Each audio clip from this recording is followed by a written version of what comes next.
Muy buen día. Hoy, como estos domingos que han transcurrido, estamos estudiando las parábolas del Señor Jesús, y qué precioso que es poder estudiarlas. En mi caso particular, cuando estudiaba la parábola que vamos a compartir hoy, se venía a mi mente lo que yo en un momento viví antes de conocer a Cristo. Me consideraba una persona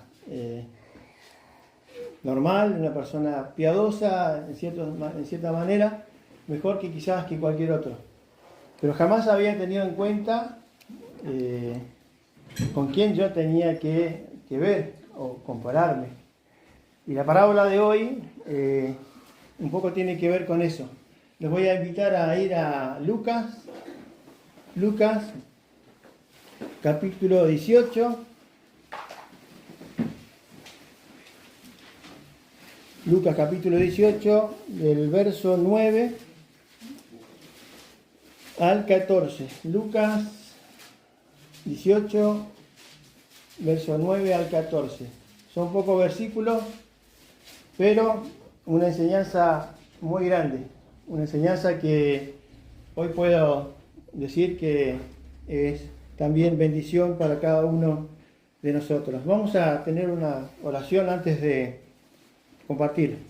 Padre, gracias Señor, te damos porque tenemos esta posibilidad de abrir e inquirir en tu palabra. Te rogamos que puedas preparar nuestros sentidos, Señor, para escuchar de ella y poder aprender y también a ver lo que tú, Señor, demandas de cada uno de nosotros, Señor.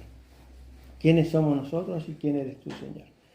En el nombre del Señor Jesús oramos. Amén. Bien, le damos una lectura. Dice, la parábola es del fariseo y el publicano. Dice, a unos que confiaban en sí mismos como justos y menospreciaban a los otros, dijo también esta parábola. ¿Quién está hablando acá, primeramente? Jesús. Es el mismo Señor Jesús. Estaba enseñando acerca de esto. Dice, 2 hombres subieron al templo a orar. Uno era fariseo y el otro era publicano. El fariseo, puesto en pie, oraba consigo mismo de esta manera: Dios, te doy gracias porque no soy como los otros hombres, ladrones, injustos, adúlteros, ni aún como este publicano.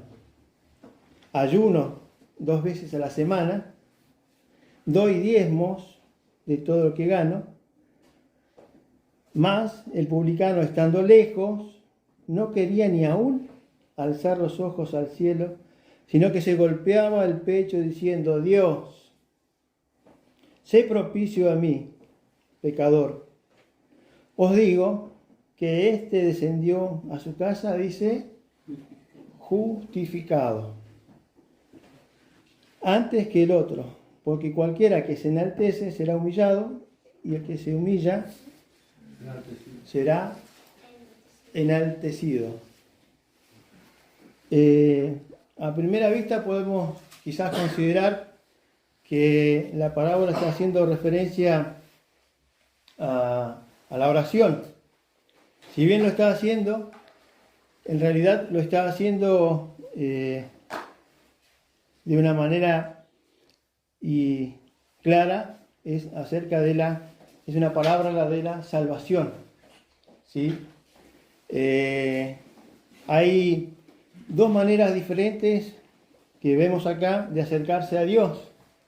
Una está basada en las supuestas buenas obras del individuo, hablando del fariseo, y la otra en la misericordia de Dios dada a conocer mediante el sistema de sacrificios que en ese momento se hacía para pedir, para cubrir los pecados.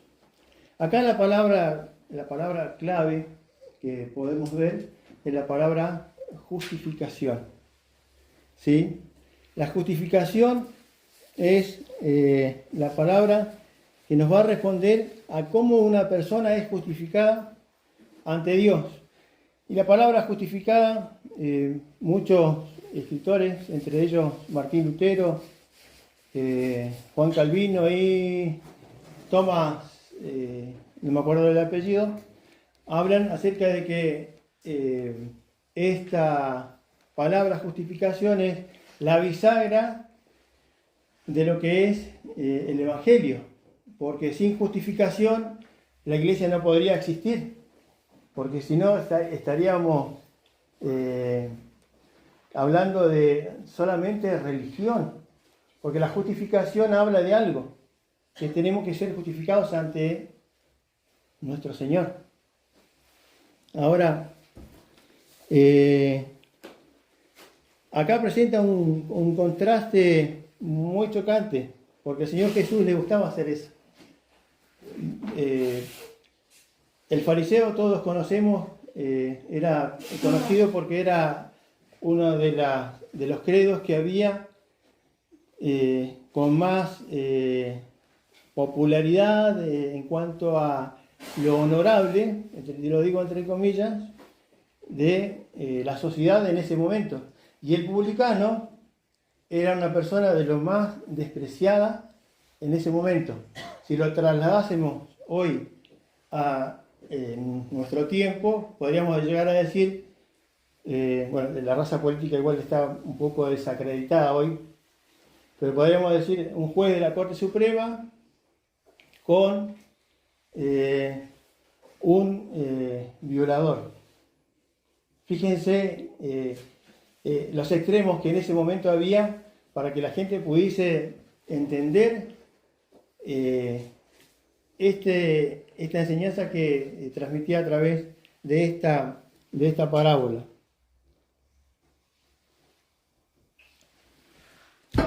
Y vemos cómo el fariseo se autoproclamaba una persona buena, que daba diezmos, que oraba en público, que su manera de hablar, incluso quizás de los que estaban en ese tiempo decían, oh, qué bueno que está vamos a poner Juan fariseo, que está acá con nosotros hablándonos. Pero también tenemos por el otro lado a esta persona publicana que era, como le dije recién, era despreciada porque era cobradora de impuestos. Cobraba al Imperio Romano, que en ese momento estaba gobernando la provincia. Ahora, no solamente cobraba lo que tenía que dar y rendir a Roma, sino que también se dejaba los vueltos, ¿no? Entonces, por eso era muy despreciada. Entonces había una diferencia tremenda entre las dos personas en cuanto, primero, a la ocupación. Un noble frente a un vil. En cuanto al porte, orgulloso. El fariseo estaba orgulloso de quién era. Cada vez que tenía que orar estaba ahí con el pecho inflado. Contra un vergonzoso. Y en cuanto a la evaluación propia, el fariseo estaba seguro de sí mismo. En cambio, el otro estaba en una actitud de rastrero, o sea, no estaba seguro de sí mismo. Ahora, podemos ver estos dos contrastes que el Señor Jesús presenta, pero sin embargo, Él hace en la oración del publicano hace una observación. Y quiero que la leamos de vuelta. Versículo 13, más el publicano, estando lejos, no quería ni aún alzar los ojos al cielo, sino que se golpeaba el pecho diciendo, Dios, sé propicio a mí, pecador.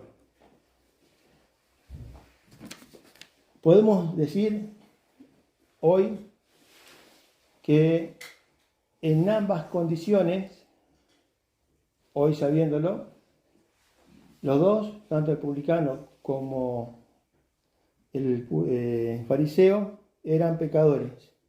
La única diferencia que había es que uno confiaba en el acto misericordioso de Dios hacia los pecadores y no por su supuesta justicia.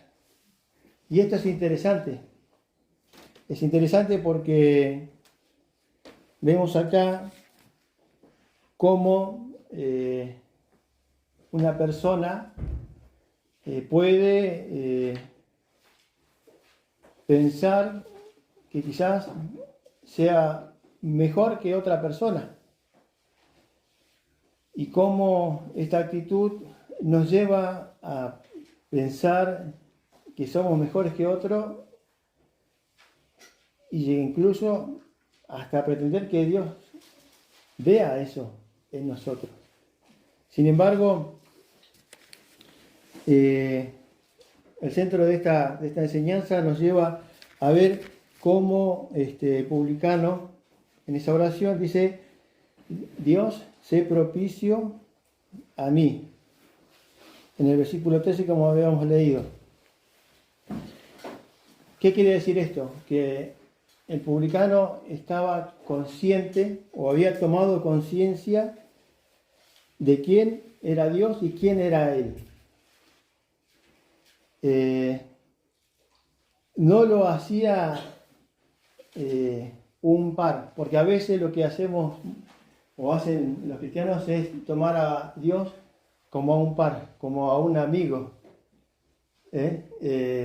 no dándole la realeza de que Él es el gobernador del mundo, el dueño de todo.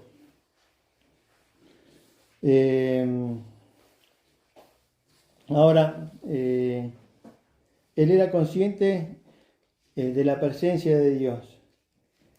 Y acá vienen tres cuestiones que tendríamos que considerar, que es lo que hace este publicano, dice, el conocer.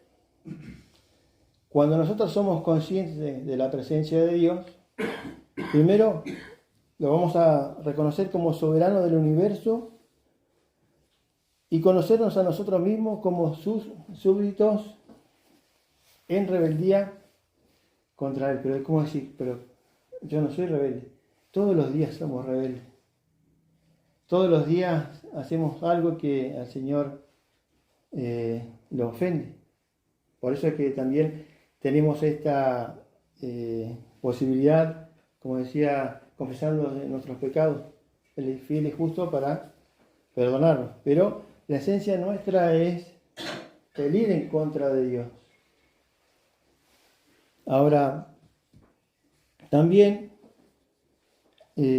conocer a Dios en su santidad es conocernos a nosotros mismos como pecadores. Y acá estamos estableciendo una diferencia entre Dios y nosotros. Y eso es, para la vida de cada uno de nosotros, es muy importante. Porque eso nos permite dimensionar la distancia que nos separaba. Y lo digo para quienes hemos aceptado a Cristo como nuestro Señor y Salvador.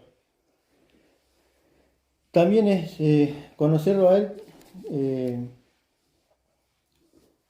es conocerlo a Él como en su amor, es vernos a nosotros mismos amados, aunque sea sin atractivo.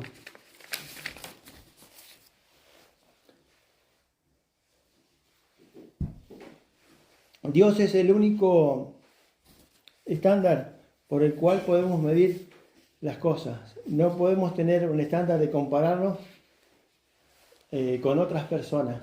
Muchas veces tendemos a hacer eso, a compararnos con otras personas. Si yo soy mejor que él, o quizás, mirá lo que hace esta persona y yo no lo hago.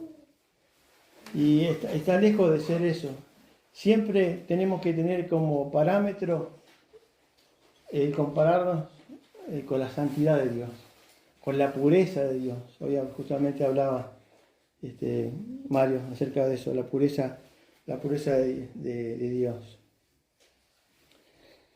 Si no conocemos a Dios, y acá viene la importancia, si no conocemos a Dios, nosotros nos consideramos como soberanos de nuestra propia vida, santos, cariñosos y sabios.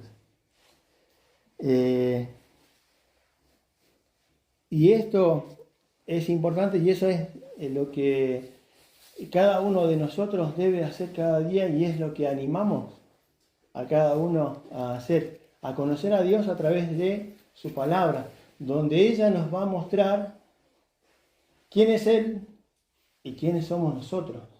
Y esta es la actitud que tuvo el publicano, el reconocer quién era Dios y quién era Él, o quiénes somos nosotros.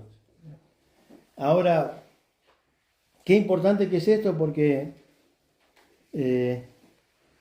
al conocernos mediante lo que Dios nos dice en su palabra, es un asunto, digamos, que sería prioritario para nuestras vidas. Y hay ejemplos en la Biblia del cual podemos aprender. Creo que todos conocen la historia de Job, ¿no?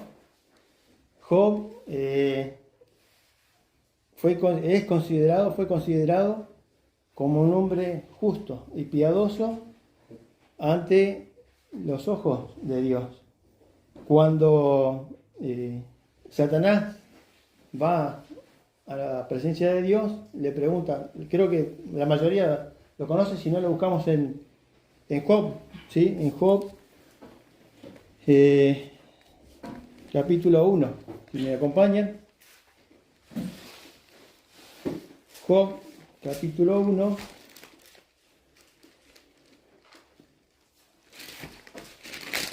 Versículo 8. Versículo 8. Dice, y Jehová dijo a Satanás, ¿no has considerado a mi siervo Job, que no hay otro como él en la tierra, varón perfecto y recto, temeroso de Dios y, dice, apartado del mal? ¿No tenía Job por qué gloriarse de él mismo? ¿No tenía Job la posibilidad de decirle a Dios, mira lo que soy Dios, soy temeroso de vos? Leyendo la historia de Job, él tenía familia, tenía riqueza e incluso hacía sacrificios por si alguno de los hijos había pecado. Un hombre piadoso, un hombre que cualquiera de nosotros podría decir no tiene por qué avergonzarse y no tiene por qué no pararse delante de Dios haciéndose un exitoso. Pero después conocemos la historia de todo lo que le sucede, una tragedia tras otra, y al final, en el capítulo 40, vamos a ver cuál es la reacción que tuvo Job, porque los amigos lo tentaron también a decir que Dios lo había dejado porque él tenía pecado. Job 40, versículo 4.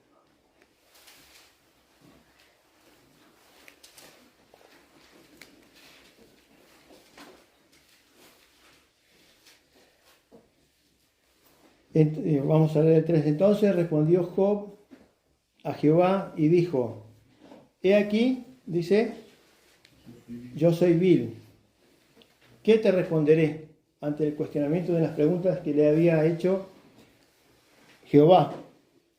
Y en Job 42.6, un poquito más adelante, 42.6, dice: por tanto me aborrezco y me arrepiento en polvo y ceniza.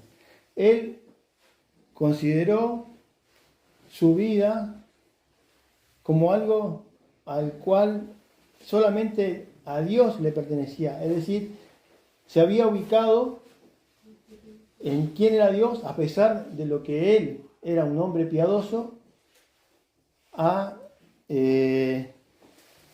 no considerarse una persona como quizás lo estaba haciendo en ese momento el fariseo. ¿Sí? Qué importante que es esto. El otro ejemplo que tenemos en la Biblia es la de Pedro, en Lucas 5.8, donde creo que todos la conocen, es la pesca milagrosa, donde este milagro que sucede hace ver a Pedro y hacer una exclamación, a ver si alguno se acuerda: apártate de mí, pecador. Entonces volvemos a ver, y hay otros ejemplos más en la Biblia que nos muestran la importancia de saber nuestra posición ante Dios. Nuestra posición que muchas veces, lejos de reconocer, y como les decía recién, nos hacemos pares de Dios. Señor, hoy me gustaría que pudiera comprar un viaje al Caribe. Al Caribe. ¿No? Señor, quiero este trabajo. Te pido que me lo des. Entonces nos ponemos en una comunicación casi diría igualitaria. Y acá lo que se resalta es primero la condición, es reconocer tu condición. ¿Cuál es mi condición? La condición de cada uno de nosotros, la condición de pecador, la condición de que estábamos alejados de Dios, que teníamos que enfrentar la justicia de Dios. Pero había algo más que la oración decía. Una oración corta de 6 palabras que profundiza mucho en el tema de la salvación. Y es cuando dice: sé propicio. La palabra propicio viene de una palabra griega, ilasteis. Acá lo anoté porque es difícil anotar el griego. Es la forma, dice, verbal de la palabra para el propiciatorio. Ustedes saben que en el tiempo del Señor, lo que se hacía en el templo era, en el arca del pacto, hacían los sacrificios. Mataban a un animal perfecto, y la sangre de ese animal era puesta sobre el propiciatorio, donde había, la tapa era, creo que, si no mal recuerdo, era de 1 metro por 1 metro, y tenía ángeles con alas que lo cubrían, era todo de oro, y era una forma visual de poder ver que a través del sacrificio de ese animal y la sangre puesta sobre el arca, debajo del arca estaba la tabla de los mandamientos, ¿sí? Una tabla de mandamientos que hoy sigue vigente, una tabla de mandamientos que rige también nuestra vida. ¿Todos conocen los 10 mandamientos? Para la próxima vamos a repasarlos.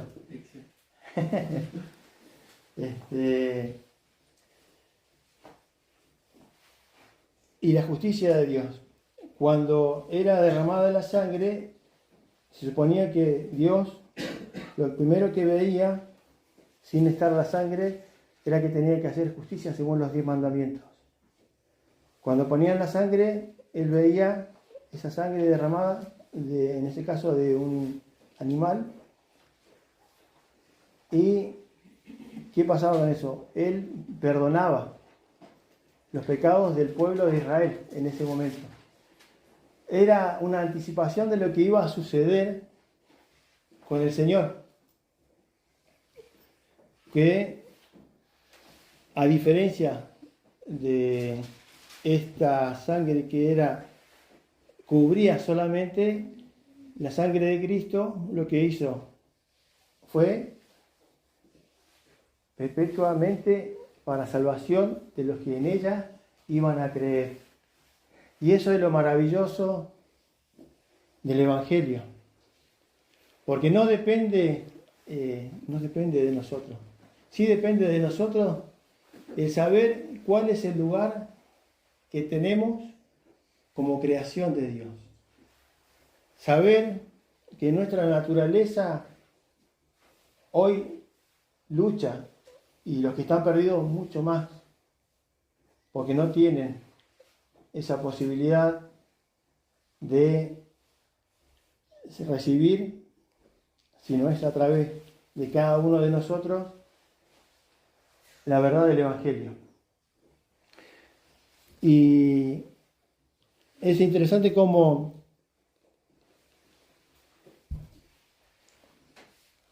el reconocer esto, reconocer la misericordia de Dios, como lo hizo este publicano, porque dice al final del versículo, en Lucas 15:8, dice, y lo digo así de memoria, decía que les digo que este es justificado antes que el otro.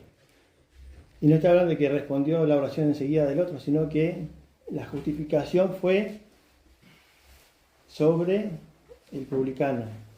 Y es por eso que te invito a poder meditar en esto. Yo no lo había visto así, y como les dije al principio, yo era, en cierta forma, un fariseo. Y lo digo con todo el dolor. O sea, en ese momento era inconsciente, porque era una persona, como les decía recién, una persona que me consideraba común, o sea, una persona normal, como quizás cualquier trabajador. O sea, de hecho, si preguntan, la mayor parte de la gente tiene un buen concepto acerca de mi persona. Pero eso no es lo que valía, sino lo que Dios consideraba de mí.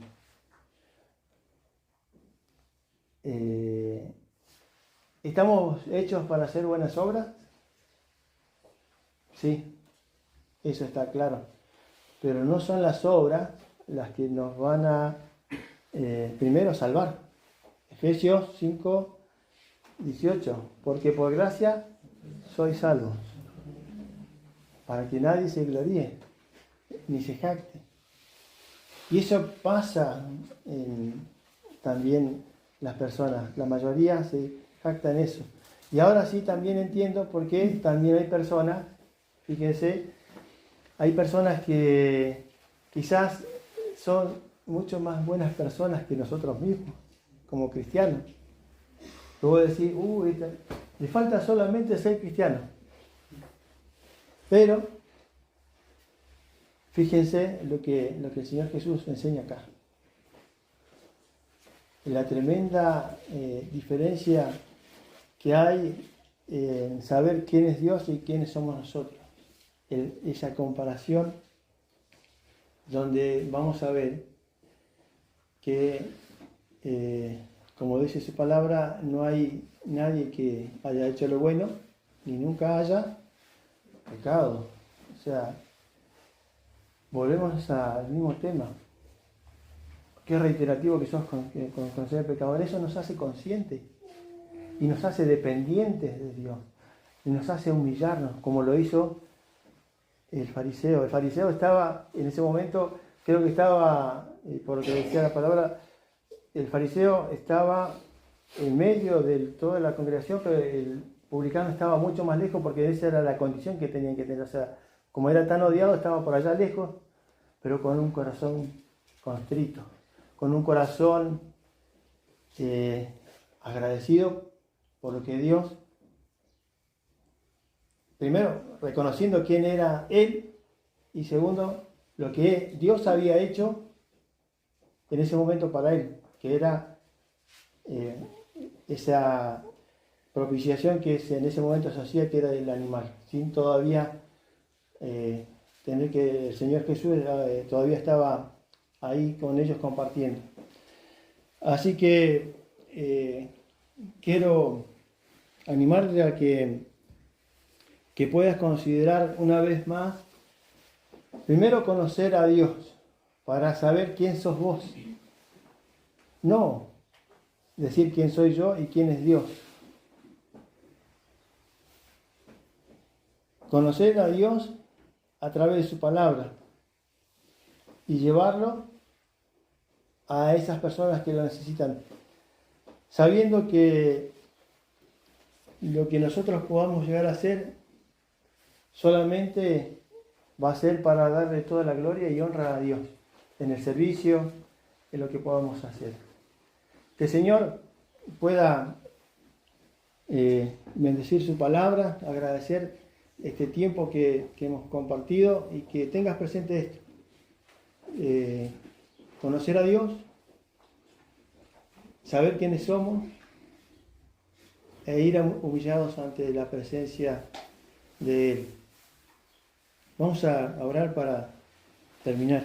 Padre, gracias Señor te damos porque tenemos esta parábola, Señor, que nos anima a entender una vez más quiénes somos nosotros y lo que tú has hecho por la vida de cada uno de nosotros. Esa forma de enseñar que tú tenías, Señor, tan preciosa de hacer comparaciones para que en ese momento y ahora podamos entender la trascendencia de quienes tú eres y lo que has hecho por nosotros. Te pedimos que seamos conscientes cada minuto, cada día, cada hora de nuestras vidas, Señor, que tú estás aquí con nosotros. Oramos y dejamos todo en tus manos, en Cristo Jesús. Amén.